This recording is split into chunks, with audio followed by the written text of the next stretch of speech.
He's an older guy. Aww.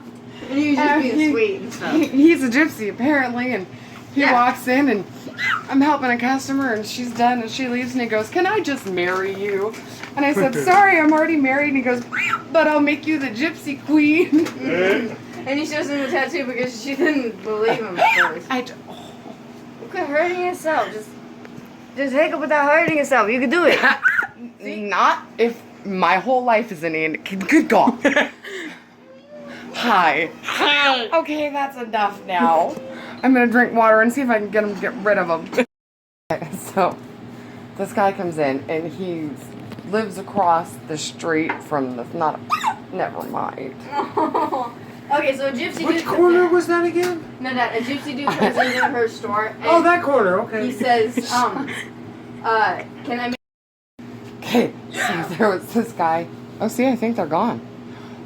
Nope.